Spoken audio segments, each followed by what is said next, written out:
This is an open letter to our dear land, Guyana.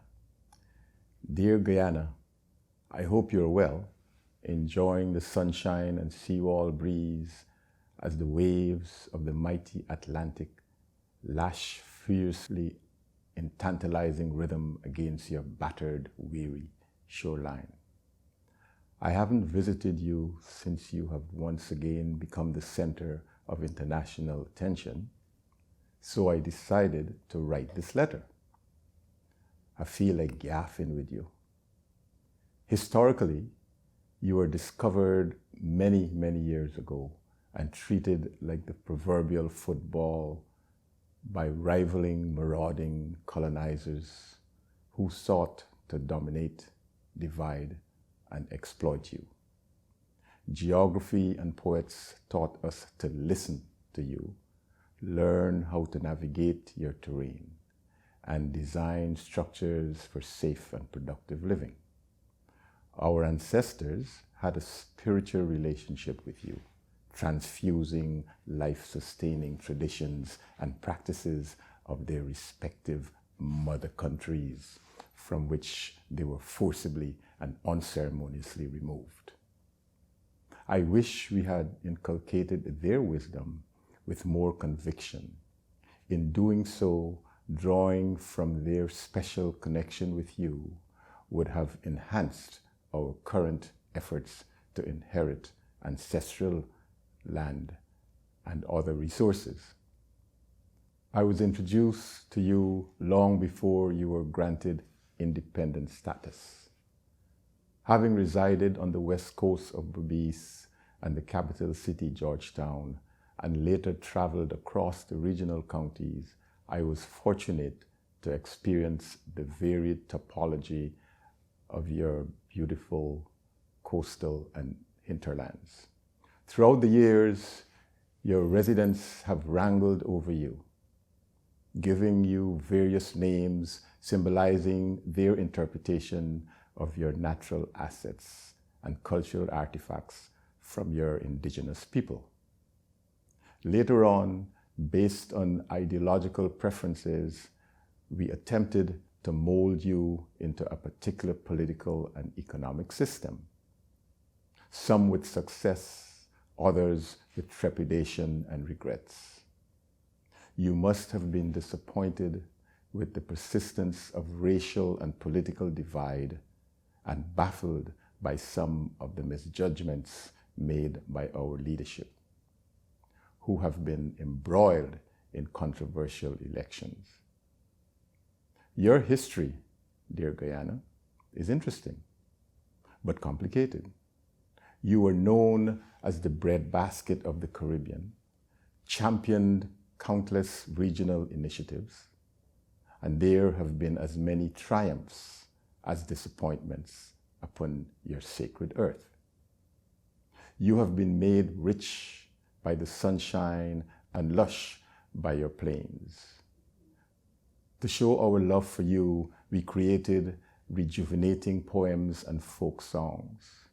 For example, Economy, Oh Beautiful Guyana, Song of Guyana's Children, and Bamboo Fire.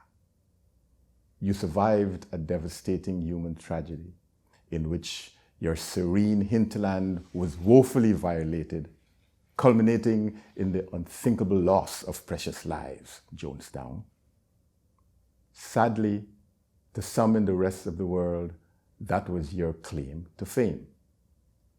Oh, precious land, we value your rich soil, which affords us the nourishment and foundation to make us who we are. You have provided us with natural provisions from your fertile soil. Over the years, foreigners have been given compromising reign to explore, extract, exploit, invest, and siphon wealth from you, often with minimum local returns.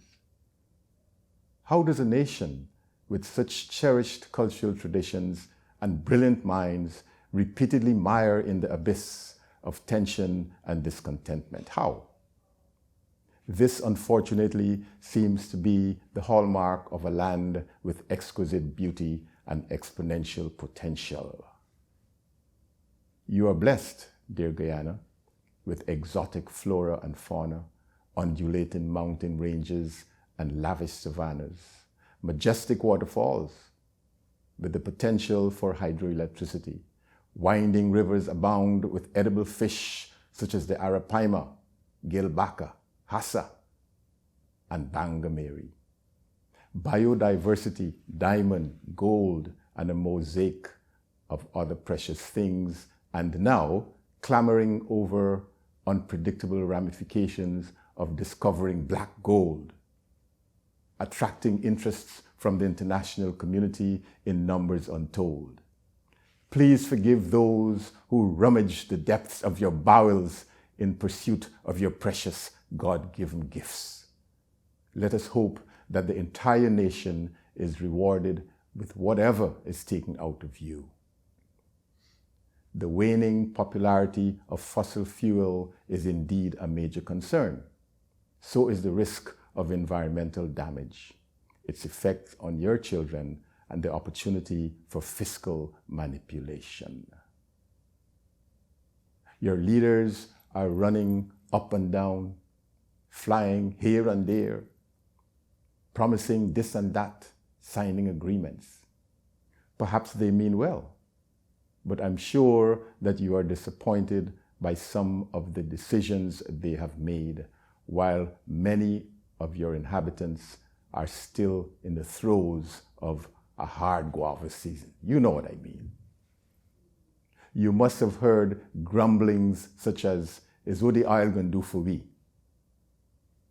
Unfortunately, we have ignored the need to make strategic adjustments, avoid disasters such as exposure to tidal waves, risking destruction, particularly on your coastal land. It is up to us to take action to mitigate risks of infrastructural damage, including flooding of our garden city, Georgetown. Dear precious land, you must have noticed population shifts and changes in the use of your massive space. An influx of immigrant territorial neighbors have crossed your borders seeking refuge. Population increase and modernization may be good for your development, but we must be prepared to deal efficiently with incidental costs and stress on your local communities. My beloved country, you are on the brink of unprecedented socio-economic transformation. Consequently, you are attracting many international suitors, including some courtiers trying to get a piece of the action. Your neighbors with questionable and unfounded claims of sovereignty desperately seek to get a huge hunk of you. Your territorial integrity is at risk. In defending you, gracious land, I invoke singer David Martin's melodious warning, "Not one blue saki, not one rice grain, not one karass, not a blade of grass." However, despite such stark expression of bravado and proprietorship, I am worried about your security and the mental health of your inhabitants. A few years ago, you were described as one of the most impoverished countries with a high suicide rate. That was proper I-pass. But look at you now. You are ranked as one of the fastest growing economies. Notwithstanding such brash accolades, I'm so sorry to hear that you are still experiencing frequent electrical power outages. What a shame. I'm also saddened that many of your youth do not know your history, including persons who were instrumental in your historical developmental milestones. Most of us have seen very little of your massive terrain, and we'll never know your secret mysteries. Although you're not blessed with pristine beaches, you do have other natural assets to attract tourism and curious exploration. An occasional nature walk through your rainforests, listening to the chirping of the varied species of birds while enjoying the fresh rainforest breeze can be a unique adventure. We walk, ride, and drive over you, sometimes with reckless abandon. We celebrate historical milestones and diverse cultural traditions as we tramp, mash, whine, flunks, and gyrate on your surface, adorned in a kaleidoscope of symbolic costumes. I hope that the true meaning of those events in your honor is sustained. You continue to host and nurture a multi-ethnic populace with whom you have been through thick and thin. You must be wearied of carrying our burdens. We created mottos and a pledge to you in the hope of working toward a common vision. The possibilities are vast. You have lost a large share of your population through immigration. A significant number of us reside in North America and other metropoles, but many in the diaspora have discovered that the grass is not always greener on the other side.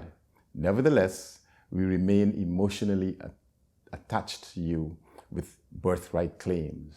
Please understand that our departure and residence abroad do not reflect your ability to accommodate and nurture us. We left your shores by choice or circumstance, but have not abandoned you. A frequently asked question in our conversations is, when last you been home? You will always be home to us, precious Guyana.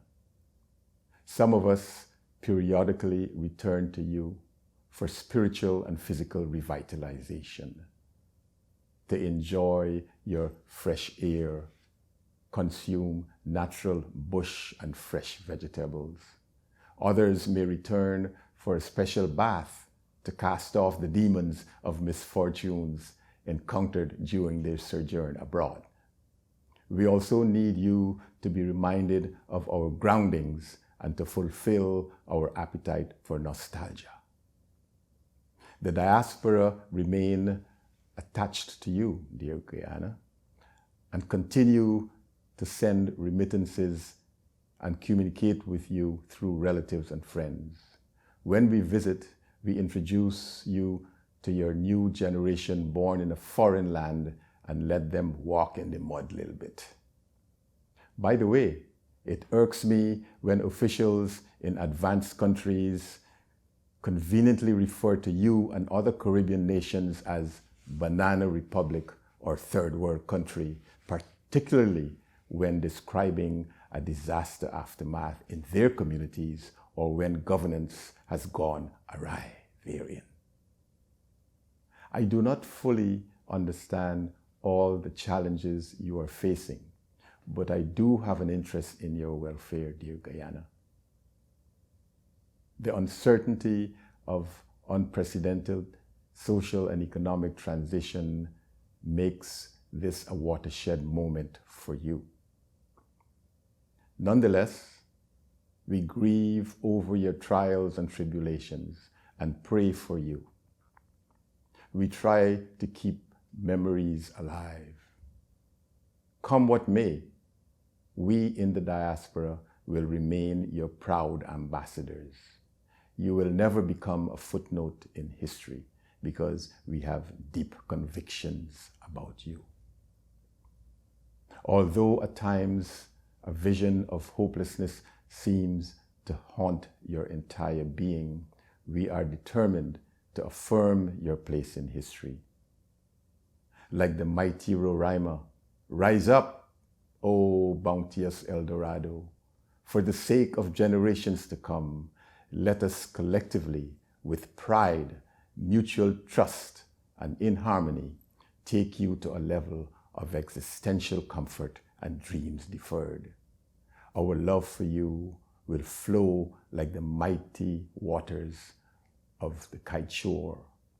In closing, please know that we love you, oh beautiful Guyana. All right then, I'm going to close off this letter now. See you later. Sincerely, another humble son of the soil. I thank you. We are a peaceful people, struggling we struggle, and we don't look for trouble, just ask around. But when outside faces from foreign places talk about taking over, we ain't backing down. No, we ain't giving up no mountain, and we ain't giving up no tree, we ain't giving up no river that belong to we. Not the one blue sake, not one rice grain, not one chorus, not a blade of grass.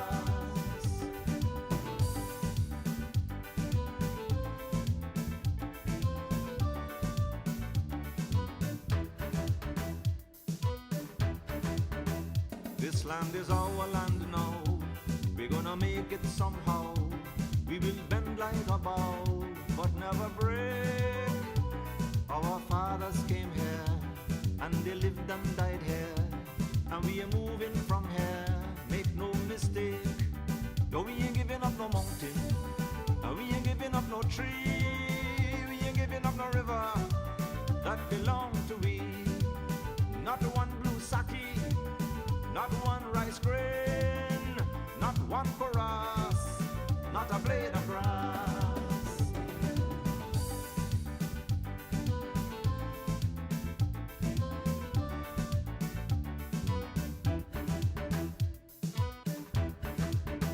We love the open country of the Rupanuni and the Essequibo, daytime or night. Though we criticize it, this is our home, we love it, and we mean to keep it. We have that right. No, we ain't giving up no mountain, and we ain't giving up no tree, we ain't giving up no river that belong to we. Not one blue sake, not one rice grain, not one chorus, not a blade of grass, not one golden apple, not one jamu.